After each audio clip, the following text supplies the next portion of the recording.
Smooth nuts. How's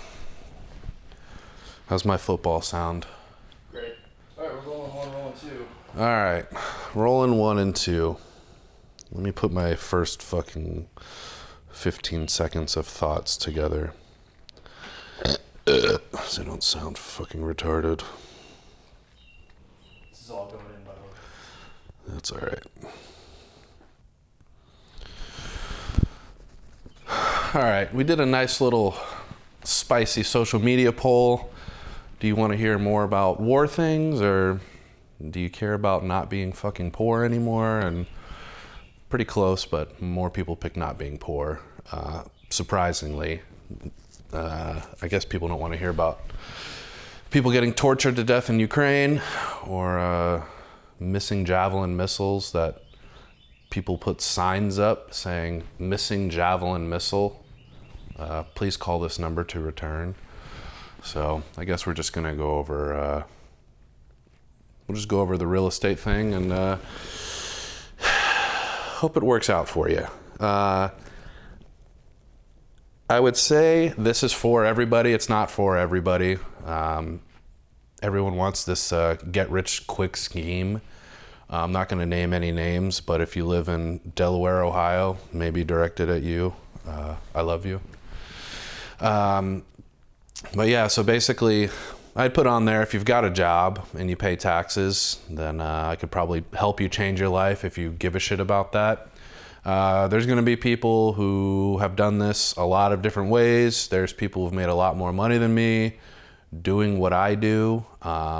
There's just a lot of ways to do this, but I'm only going to speak on the way I did it because anything else would just not be true. And I'm not going to sit here and talk about things I haven't done before. But this is something that changed my life forever, and hopefully, you know, it can be applicable to whatever you have going on in your life. There's going to be, I think, some differing opinions, like I said, on different professionals that have done this. I'm not going to sit here and say I'm a professional either. I just did it. It worked out really well, and I can tell you the steps I did to do what I did. I think I've bought and sold maybe 30 houses at this point in my life. And I have 10 doors right now of my own that are rented here in Gainesville, Florida. And that all started maybe 6 years ago, roughly. But with that, like I said, if you got a job, you pay taxes, this is for you. At the end, I'll kind of go over to my cash-getting friends, tattoo artists, barbers who maybe aren't paying taxes as much as they should, and why I think they're losing money by not doing that. As not punk rock as that is, you're just throwing away money in my opinion. But so with that, starting out, I would say the first thing to think about when wanting to do this is, one, do you actually care? Because there's going to be plenty of people who are like, you know what, I want to be successful, I want this, I want that, and just not willing to do what it takes, which is the majority of people, honestly. But also at the same time, there's just some people who don't give a shit about making money, and they just don't care about things, they say. And that's the thing about things. You can't say you don't care about them if you don't have the access, you don't have the capability to have things. You know, it's easy to say, I don't want a nice truck. Well, you can't fucking afford a nice truck, so who are you to say what, one way or the other, you know? And I'm sure the people listening are like, wow, that's a real cocksucker thing to say. And I say, that's correct, it is. But that's just the reality. And on the other end of it, like I said, it's not an easy thing, but I really think if you can give 5 years of your life to some sacrifice, then you'll change it for the better, because it's not just about money. I think the main thing when I think about it for myself is I haven't had a real job since I was in the Army, and it's just been solely, it was American Barbell Club for a long time, and that was doing okay. I mean, I still made good money doing that, but the real life changer was real estate, and I just kind of stumbled into it like almost anything else. figuring it out the hard way, I would say, in my own life. More than money, it is actual true freedom. It's not having a boss. Like I said, I haven't had a real job since I was in the Army, and I wouldn't really even consider that a real job because we were getting paid fucking $600 a week or something like that, you know. But it is true freedom. It is the freedom of nobody can call you and say, hey, you have to go do this. You have to show up for work. You have to do this or that or whatever. There's no one that can hold it over your head, nothing to be upset about. It is true control over yourself, which to me is just, there's not much higher on my list. And the thing is, money allows you to do those things, but also with making that gives you the freedom that I'm speaking about, to just, it's not about doing what you want. It's just living a little bit. It's a different type of stress. It's a stress you put on yourself compared to, you know, what other people expect of you and what they want you to do. But there's just no point in my life where I'm showing up to a job where a boss is yelling at me or, you know, just being consistently disrespected, but I have to sit there and take it because I depend on these people for money. And there's just no point in my life where that's ever happened, still to this point now. And there's not really much of a price to put on that. So I would say if you really give a shit about true freedom, this will at least help you be on that way. Like I said, this is my full-time job. This is what I do. But I would say to be a little bit more consistent, if you have a regular 9 to 5, whatever it is, you know, don't be ashamed of that. You know, a lot of people like, you know, I want to be this, I want to be that, I want to make this, I want to make that. But this is kind of a little slower burn to get to that place. But yeah, I would say starting out, the first thing to really think about in the broad sense of this is don't worry about, to me, in my opinion, don't worry about the cash flow when you start buying houses. Think about your net worth at the end of the year. What is my net worth at the end of the year? Is it more or is it less? Because when you start thinking about like, you know, my rental's making me an extra $200 a month, $300 a month. You know, there's nothing wrong with that, but that's never been my mindset. My mindset has always been appreciation. And with appreciation just comes bigger money than that $200 or $300 a month.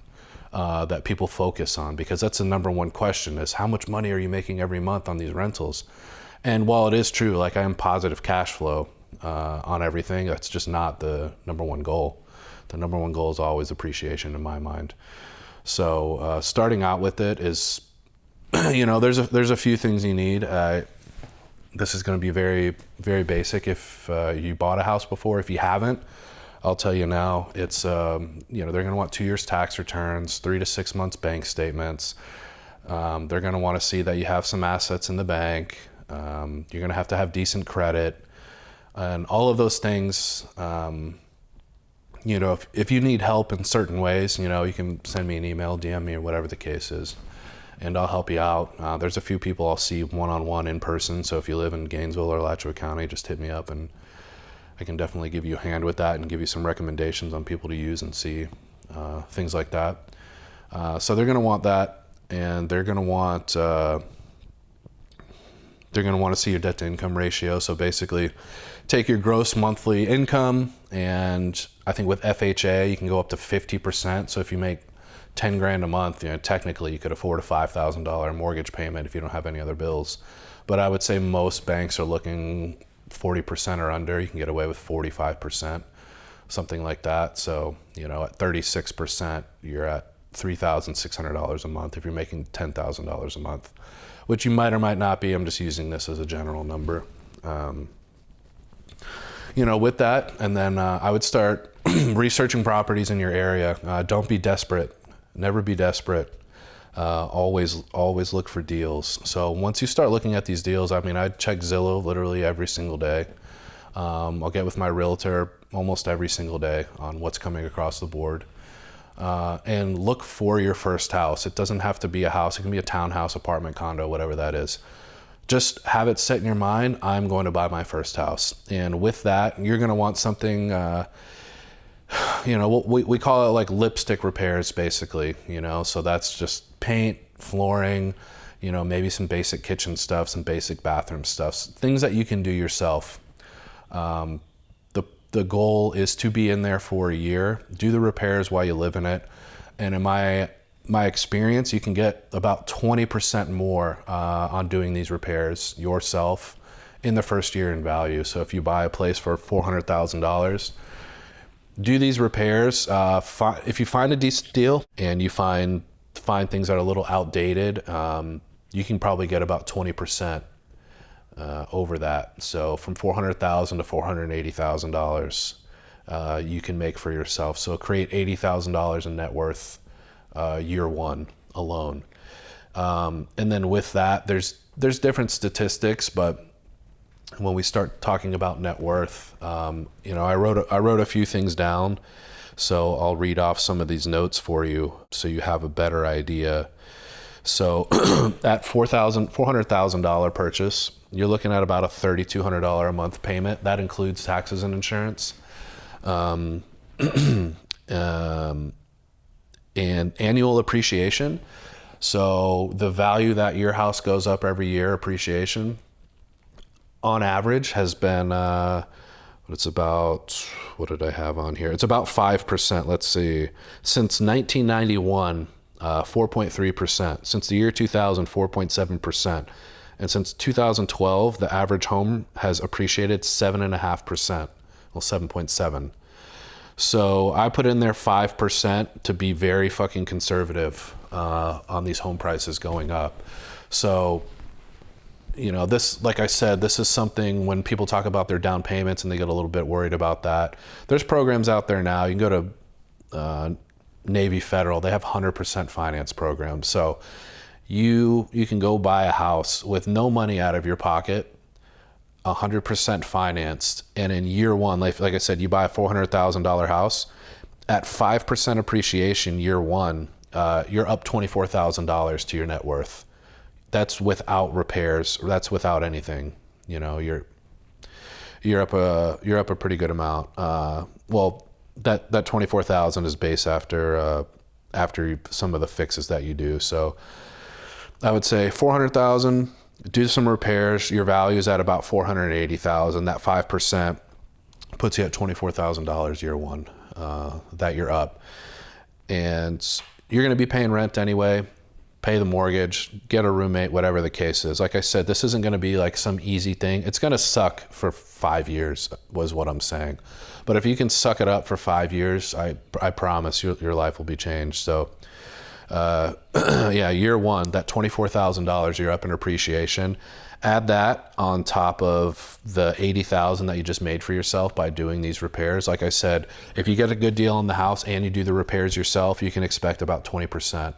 In my experience, on every house.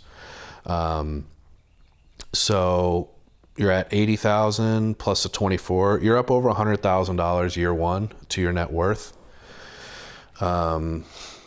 And after year one, what you're going to want to do is the same thing again. Either get another house of the same value or a little bit more and rent out the other house. Because as a primary residence, you can continue to get these 100% or 97%, 95% loans. You can carry 5 of them at one time. When you go start buying what we call investment houses, they're going to want 20, 25% down on every property. So in order to get 5 houses, $400,000, you're going to need to put $100,000 down every single time you buy an investment house, which is why that to the normal person, that's just not reality. But if you're getting into houses with no money down or 3% down, you're talking $12,000 to get into a house, and you're making that up in appreciation in 6 months of owning it. So when you go from house to house, it's going to require a lot of moving. Like I said, it's going to suck, but you buy your house, you live in it, you make the repairs while you live in it, rent that house out and go buy another one. Rent that house out, go buy another one. Rent that house out, go buy another one. So if you're going from this $400,000, like I said, you get your 20%, you're at 480. You've got appreciation year one of $24,000. You're up $104,000 year one. After 5 years, of just the first house. The loan, if rented, will be paid down $25,000. That's just the way the amortization schedule kind of works out, which is the rate at which you're paying your mortgage back. So you won't really be making a dent in your mortgage till several years in. Our initial payments are usually going to interest. I want to say out of the $25,000 your loan will be paid down, I mean, maybe $100,000 is going to interest in that first 5 years. But after year 5, just conservatively, that $400,000 house is probably going to be worth about $600,000. So you're going to be up. You're going to be up $236,000 to your net worth after 5 years based off of one house. Fast forward, you do this again, you buy a house for $500,000. Like I said, you can get in at 100%. Your interest rate's going to be a little bit higher. But like I said, there's banks out there. You just have to look. Navy Federal has a no mortgage insurance, 100% financing product. And there's a lot of first-time home buyer products as well. So you go in for another one, $500,000. If you can find a good deal, things that need fixing, outdated stuff like that, you make the repairs while you live in it. 20% on that is $100,000. So there's another $100,000, takes you from $500,000 to $600,000 in value. Year 1, that's about a $3,900 a month payment for you. So whether it's you or you and a partner, after 5 years, you're about $30,000 paid down while someone else is making these payments for you. And then you're looking at about $765,000 after year 5, after appreciation and pay down. So on house 2, you're up $294,000 to your net worth after 5 years. So you're talking $294,000, $236,000. That's on 2 houses of $400,000 and $500,000. And that's if the trends continue. Like I said, this is relatively conservatively. I know in Florida, the annual appreciation over the last decade has been 10%. There's a couple different stats that I'll read for you, but this is Florida specifically because that's where I'm at. So yeah, over 10 years, 10.6% every year home values go up. Even since the year 2000, they're 6%.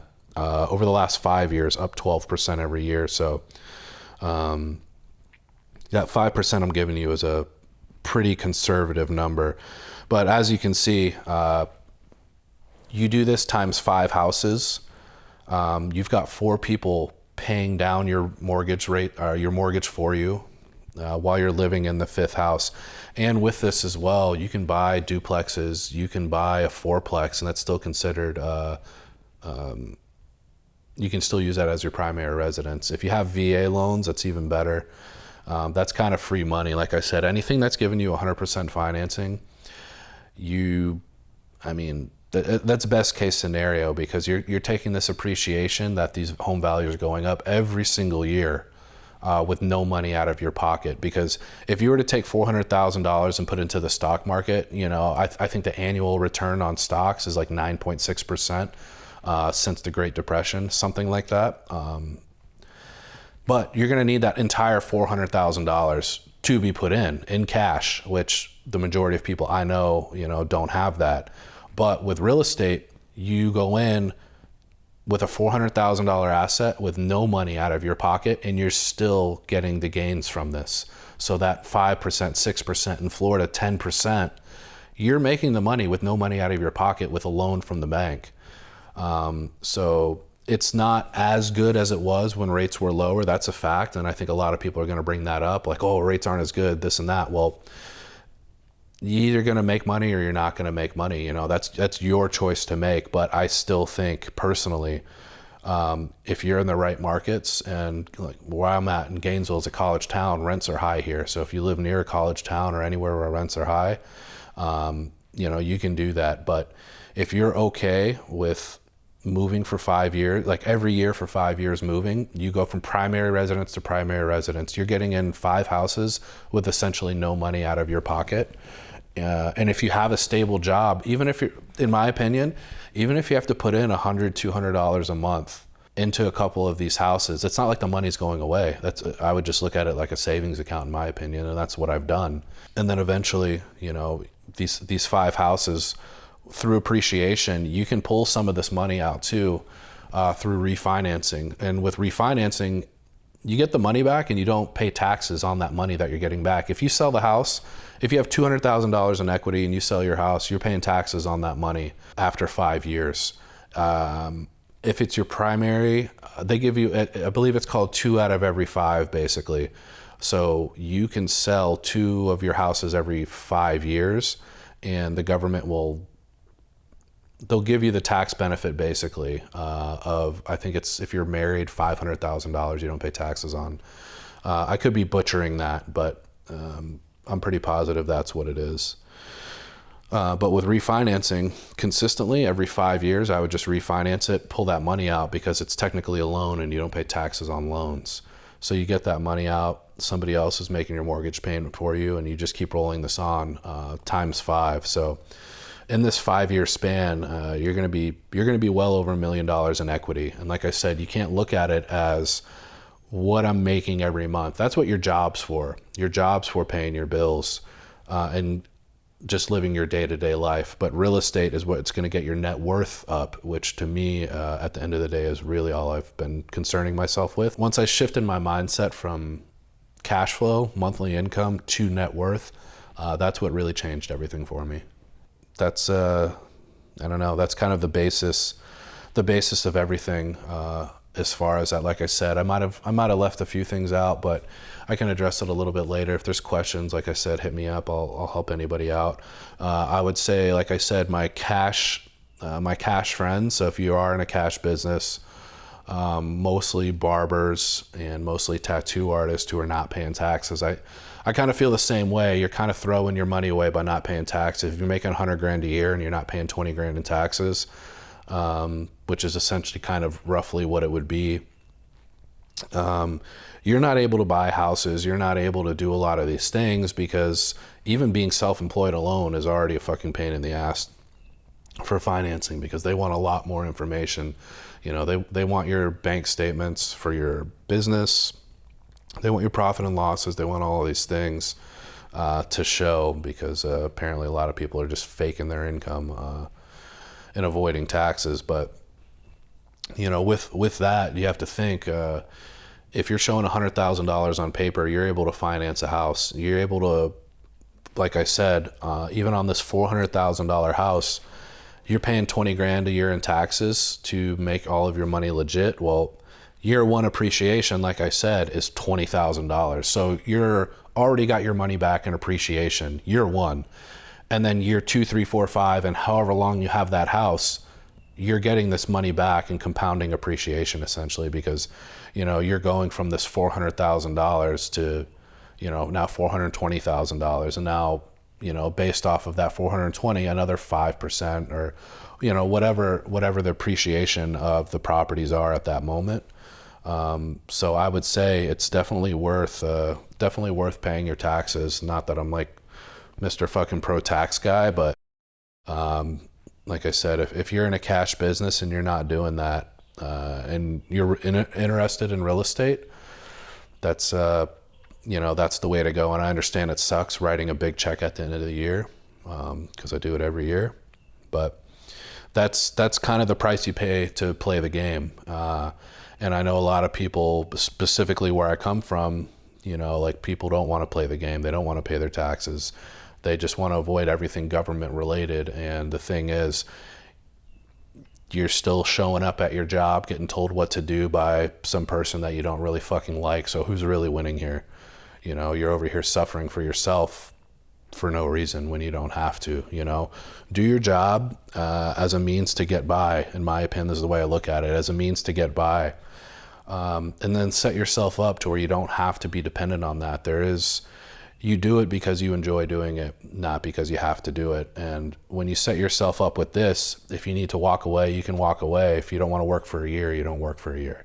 You know, you don't want to, I don't know, you don't want to do your shitty job. You don't do your shitty job, you know, because you're not desperate for it. That, like I said, this is the true freedom that something like this allows you to do. So going back, like I said, there's a lot of different ways to do this. There's people that are way more professional than me about this. And I can't even say I'm fully 2 feet into this. Honestly, I kind of half step when I do this, which is not what a lot of people would, tell people when they're telling people, how to make money. It's just, I know that I've made a lot of money doing this, and I haven't even fully committed to doing it. It's just, my brain does not work that way. I have ABC, I've got Red 8, I've got real estate, and, I just need all of these different things to keep my mind going, because that's what I need, because I'm fucking insane. But real estate is the one thing that will get you large amounts of money, that will get you freedom, and that will give you the freedom to go do the things that you want to do. Like I said, for me, able to start these new companies that, maybe cost me money in the beginning, or not as profitable as I would like in the beginning, but it keeps you being creative, and it keeps you able to take risk to do bigger things. And that's all through real estate. So like I said, just in this scenario, buying a $400,000 house with yourself or you and a partner, do everything I just said with the fixes and everything like that. After the end of year one, go buy another primary residence. Go from primary residence to primary residence with almost no money out of your pocket. And like I said, after 5 years, just in these two houses, you're up almost $600,000. So, like I said, multiply that, times the 5 houses, and you're up well over $1 million in 5 years. But it just comes down to just really committing to it, and really, it sucks. It does suck, but there is no other way, in my opinion. If you've got a regular 9 to 5, that really is going to set you up, because you have to think, if you're making $100,000 a year and you don't pay any taxes and you don't have any other bills, it's going to take you a decade of your life to have $1 million net worth. That's saving every penny, having no bills, which is not reality. People don't live like that. So in reality, you're losing 25% of that money. So you've got 75 grand a year. And then out of that, you can maybe save $15,000 or $20,000 after bills and expenses, which most people still don't even do that. Now you're talking, you've got $15,000 saved at the end of the year, and you put that in for 10 years, you've got 150 grand saved up in 10 years. So there's just, and $100,000 is, it's decent money for most people. The majority of people I know, that's pretty decent money. So just something to think about. Like I said, I might have skipped over some things or forgot a few things, but that's at least the basis of it. So hopefully that helps you out. I'll try to put this together a little bit better, and maybe have some visuals to really show you what these numbers look like. But there's a lot more intricate details of it once you start getting into renovating houses and things like that. But this is just the basis. This is just the numbers. This is something that I've done, and I've lived. So if you got questions, hit me up, let me know. If you hate it, let me know. If you love it, let me know. And that's all I got for you.